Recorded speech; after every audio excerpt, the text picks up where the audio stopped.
வணக்கம். இன்றைக்கி myhome mykitchenல கொத்தமல்லி தூள் எப்படி அரைக்கிறதுன்னு பார்க்கலாம்.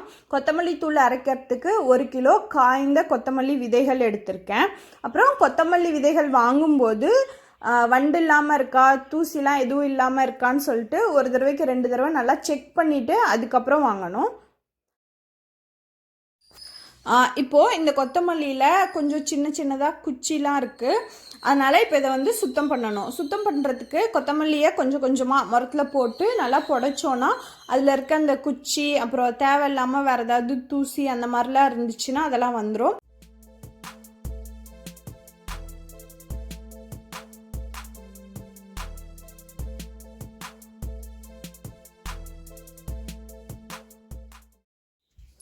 பாருங்க, இந்த மாதிரி தூசிலாம் தனியாக வந்துடும்.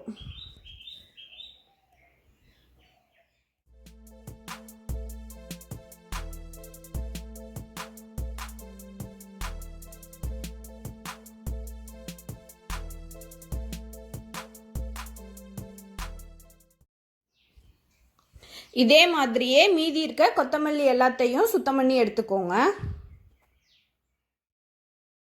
எல்லா கொத்தமல்லியும் நல்லா சுத்தம் பண்ணியாச்சு.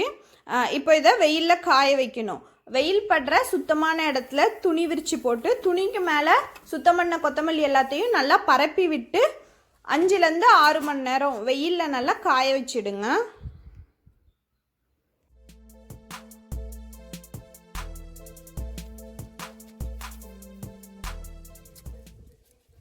வெயிலில் நல்லா காஞ்சதுக்கப்புறம் கொத்தமல்லியை பாத்திரத்துக்கு மாற்றிட்டு மில்லில் கொண்டு போய் அரைச்சிட்டு வர வேண்டியது தான். கொத்தமல்லி வெயிலில் காஞ்சதுக்கப்புறம் ரொம்ப சூடாக இருந்துச்சுன்னா கொஞ்சம் சூடு குறைஞ்சதுக்கப்புறம் கொண்டு போய் மில்லில் அரைச்சிட்டு வாங்க. மில்லில் போய் எப்படி அரைச்சிட்டு வருவேன்னு ஏற்கனவே ஒரு வீடியோவில் பார்த்துருக்கோம். மிளகாத்தூள் எப்படி அரைக்கணும்னு பார்த்தோம் இல்லையா, அந்த வீடியோவில். அதே மாதிரியே தான் இப்பயும் போய் கொத்தமல்லி எல்லாத்தையும் அரைச்சி எடுத்துகிட்டு வந்தாச்சு. இப்போது அரைச்சிட்டு வந்த கொத்தமல்லி தூளை ஒரு தடவை நல்லா ஜலிச்சு எடுத்துக்கலாம்.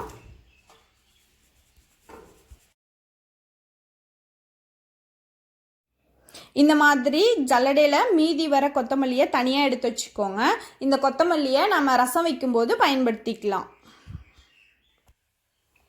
அப்புறம் மில்லில் கொத்தமல்லியை அரைச்சதுக்கப்புறம் கொத்தமல்லி தூள் ரொம்ப சூடாக இருக்கும்.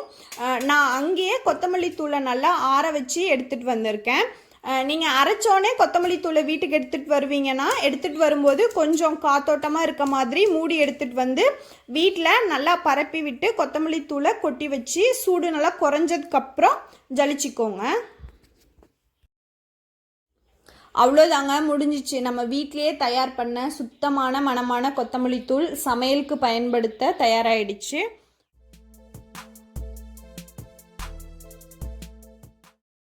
இப்போது கொத்தமல்லி தூளை பாட்டிலில் போட்டு வச்சிடலாம். பெரிய பாட்டிலில் இருக்கிறது ஸ்டோர் பண்ணி வைக்கிறதுக்கு, சின்ன பாட்டிலில் இருக்கிறது டெய்லி எடுத்து பயன்படுத்துறதுக்கு. அப்புறம் இந்த ஜலிச்சதில் மீதி வந்த கொத்தமல்லி தூள் இருக்கு இல்லையா, அதை சின்ன பாட்டிலில் போட்டு வச்சுருக்கேன். இதை ரசம் வைக்கும்போது பயன்படுத்திக்கலாம். அப்புறம் உங்களுக்கு இந்த வீடியோ பிடிச்சிருந்தா myhome mykitchenக்கு சப்ஸ்கிரைப் பண்ணுங்கள்.